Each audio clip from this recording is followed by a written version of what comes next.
Hello friends, welcome to ML with AP.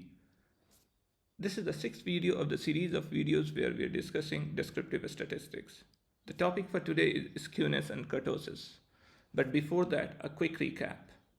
Descriptive statistics mainly talks about two different things, central tendency and dispersion. When we talk about central tendency, we are talking about where the majority of the data is located, the location of the data or the average data. The markers for central tendency are mean, median, mode. This we have already discussed in past videos. When we talk about dispersion, it talks about the variability associated with the data. And the metrics associated are variance, standard deviation, range, quartiles, skewness, and kurtosis. We'll learn about skew, what is skew or skewness, and kurtosis today. Let's learn. What is skew or skewness? Let's try to learn that with a visual example. Okay, so this particular graph which you see on the is normally called a Gaussian distribution or a normal distribution. It's very symmetric, as you can see on the left and both on the right side. On the y-axis there is a frequency, on the x-axis is the data. So essentially this graph is trying to tell us that how frequently a particular data point is occurring, and that's what this graph is. Now when we say skew, in general common English, we mean that it's tilted, it's asymmetric. So skewness in a layman terms is nothing but asymmetry associated with the distribution. Here in this particular example, the skewness is zero, or there is no skew because it's perfectly symmetric across this axis. Another important point about the symmetric data distribution is that mean, median, and mode all will lie at the same time, at the same place. Okay, so if the point over here, whatever is x, that refers to the mean, median, and mode also. Let's try to see another example over here. Let's say we have a distribution like this. Okay, in this particular case, we'll call it negatively skewed. Why will we call it negatively? Because on the left hand side the data is skewed. Okay, so we call it either left skewed or negatively skewed. On the other hand, if the data is skewed towards the right, we call it positively skewed or right skewed. One thing to notice over here, friends, is in case of normal or symmetric distribution, your mean, median, mode are all lying at the same point. But in case of negative skewness or left side skewness, your mode will always be the most, by its very definition, it's the most occurring data point, right? The most frequent data point. So it will be the highest point, mode will be there. Median will shift towards the left in case of a negative skewed. Let's try to see why it will happen like that. Negative skewed means there are more data points or more spread out data points towards the left, right? If there are more spread out data points towards the left, that means my 50th percentile, or by very definition, median is like in an ascending order or in an ordered set. What is the 50th percentile or the halfway mark? The halfway mark will also move towards the left. Mean will be further pulled towards the left by the very reason because we have data points, extreme data points towards the left. So mean will be pulled towards the left. Similar thing will happen in positively skewed data also, or the rightward skewed data, what we call. The mode again will be the highest point. Median will be pulled towards the right. Mean will be further pulled towards the right because of the extreme data points. Okay, friends, I hope this is making sense. Let's try to see. Okay, the other thing is, this is about the skewness in a more generic term. We have not yet quantified skew till now, but let's try to see that. Now, one thing is clear, that if the data is more skewed, that means the difference between mode and median and mean will spread out. If the distance between mean and median or median and mode are higher, that means the data is more and more skewed, right? In case of positive or right skewed, we'll have the mean will be the highest, after that median and mode, as being depicted in this example. In case of negative or left skewed, we'll have the mean will be the lowest point, the median after that, and mode will be the higher than that.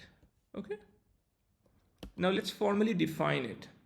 Let's quantify what skewness is. So Carl Pearson tried to define, and we call it Pearson's coefficient of skewness, and he tried to define it as using mode. So x bar is the mean of the sample minus mode divided by standard deviation of the sample. This is how he defined using mode. And this, just try to see what it is trying to do. It is trying to measure the distance between the mean and the mode.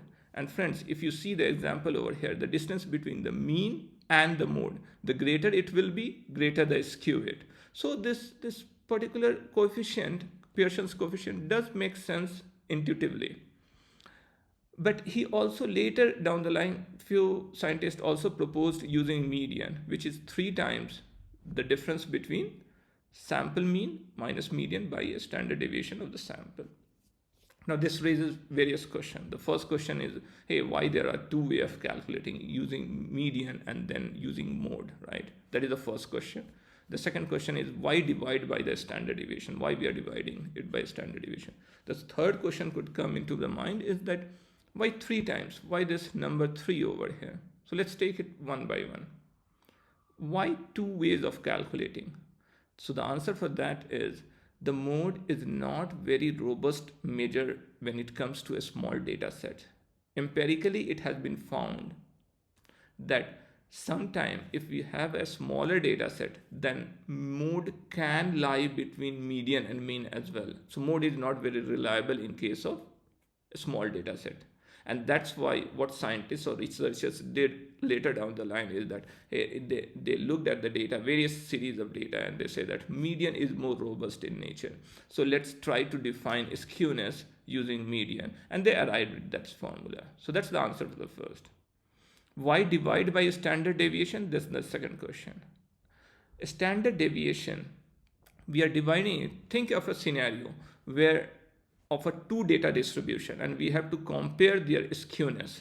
Okay, one is their sample mean, their unit is in centimeter. The other, their unit is in kilometer. Now friends, they are not on the same scale, right?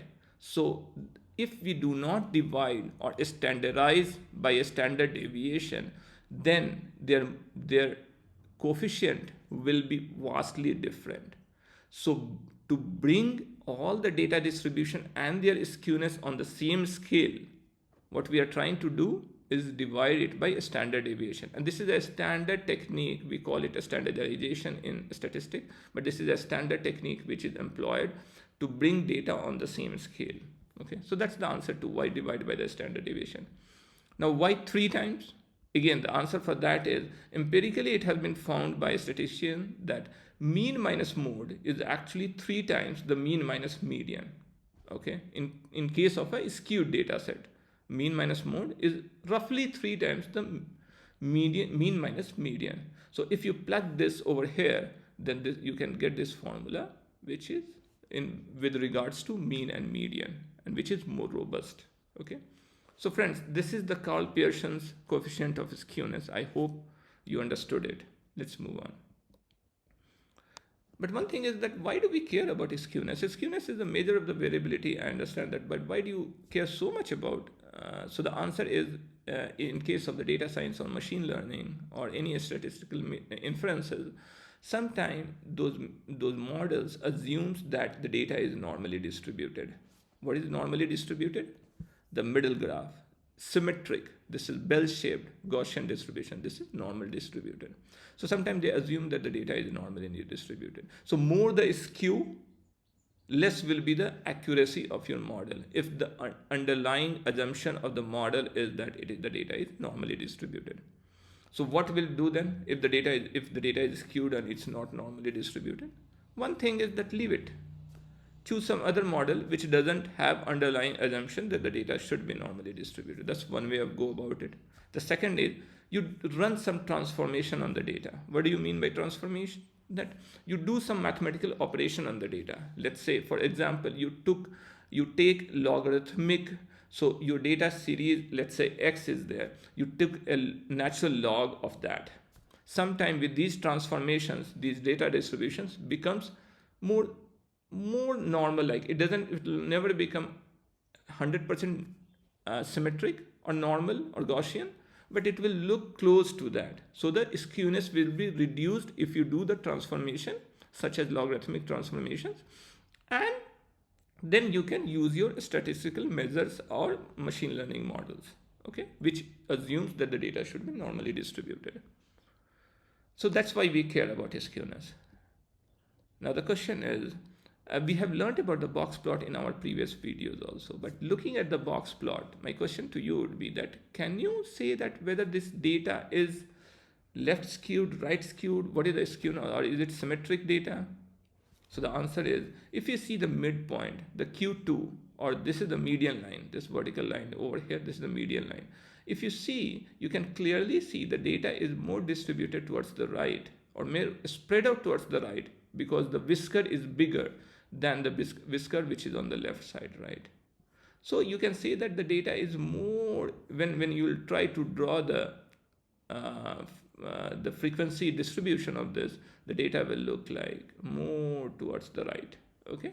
So the data is rightward skewed in this particular case. So with the box plots also you can get the same idea. Now here are a few questions for you, and you try it with me. The number of COVID infections over time in India is right or left skewed? What do you think? The number of COVID infections? Now, just to give you an example, this is right skewed, this is left skewed, and this is symmetric, normal distribution.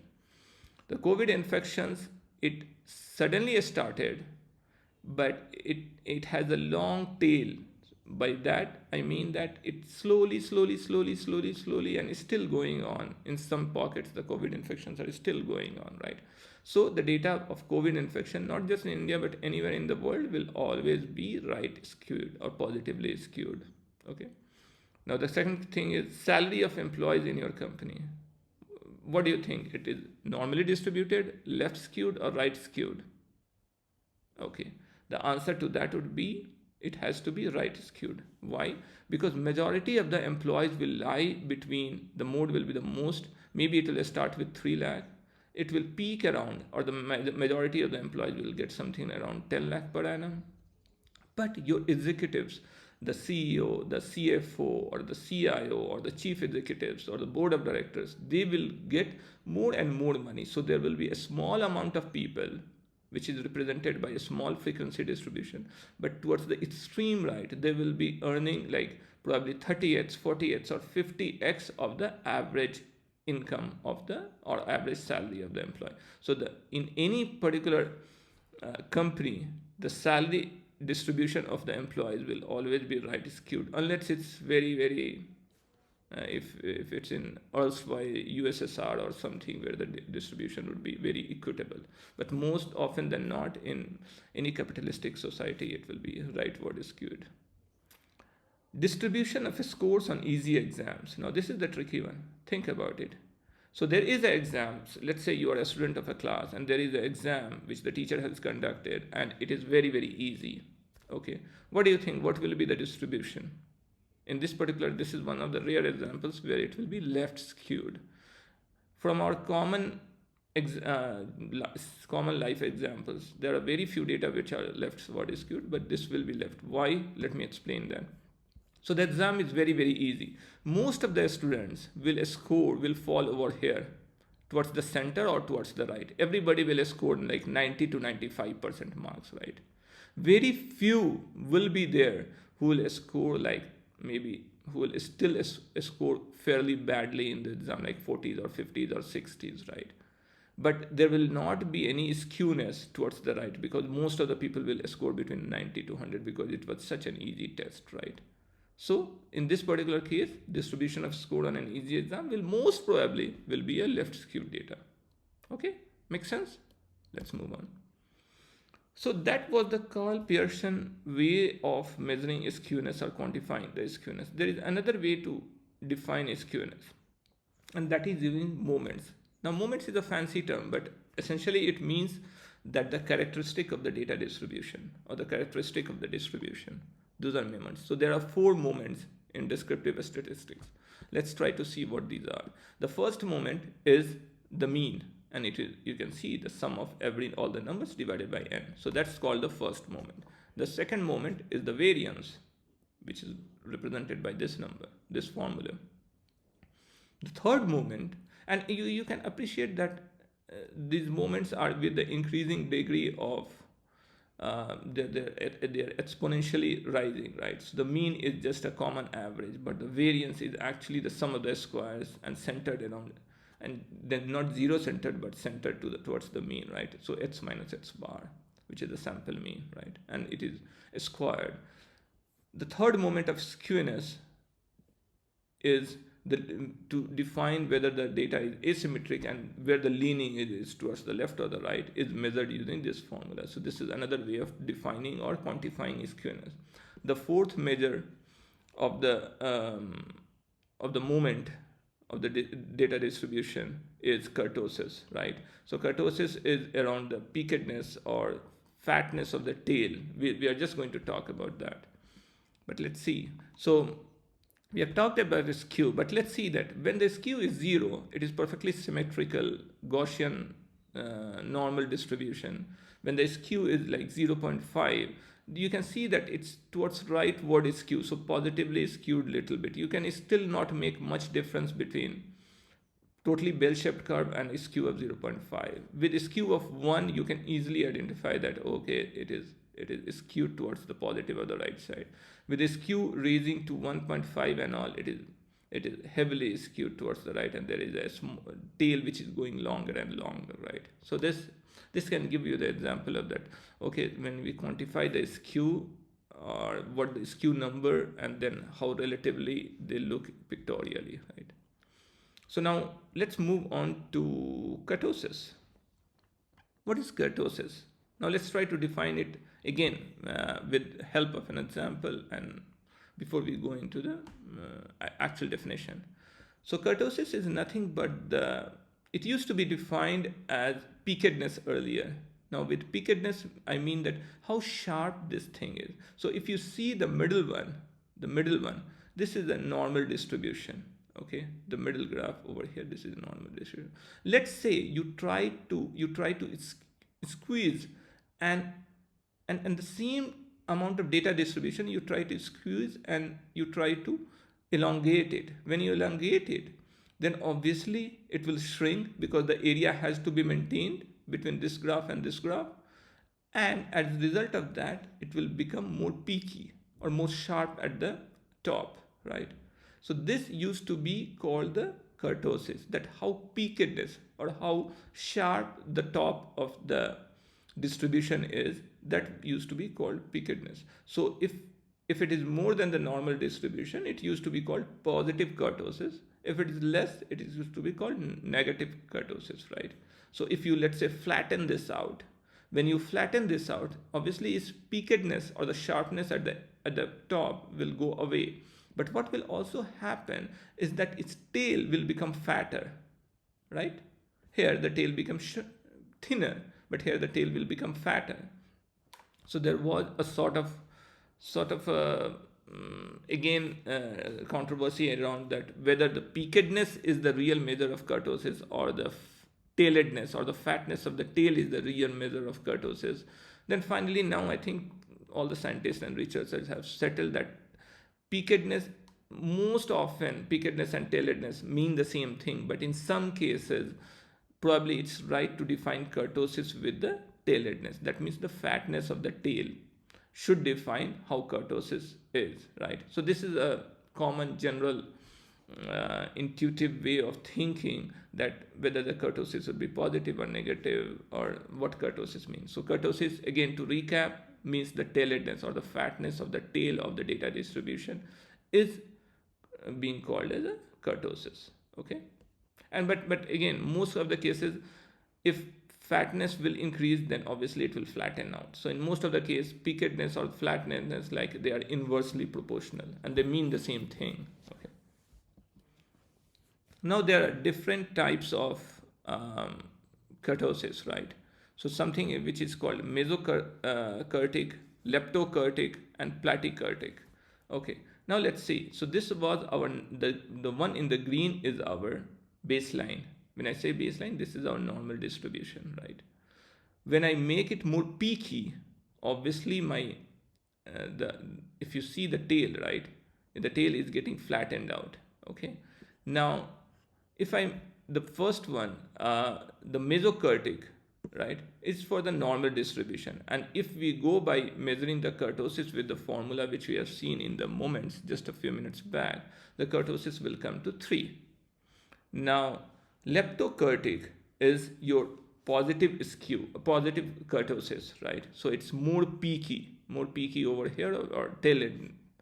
So there are two ways of measuring kurtosis. So when we say positive, that means with respect to mesokurtic, and when we center our kurtosis with respect to mesokurtic, whether it's positive or not negative, right? So what does it mean? That means that you quantify the kurtosis and then you subtract 3 because you are centering it around mesokurtic, right, or the normal distribution. So after subtracting 3, if it becomes positive, it's called leptokurtic, right? Essentially, we are centering it around, or we are baselining it with mesokurtic distribution. Platykurtic on the other side is negative, right? Again, you are centering it around with normal distribution, so kurtosis minus 3. So if the kurtosis was less than 3, this adjusted or standardized kurtosis will become negative, and that's why we'll call it platykurtic. So that's about kurtosis. I think I will try to wrap this video over here. I think you like it, and I'll see you all in the next video.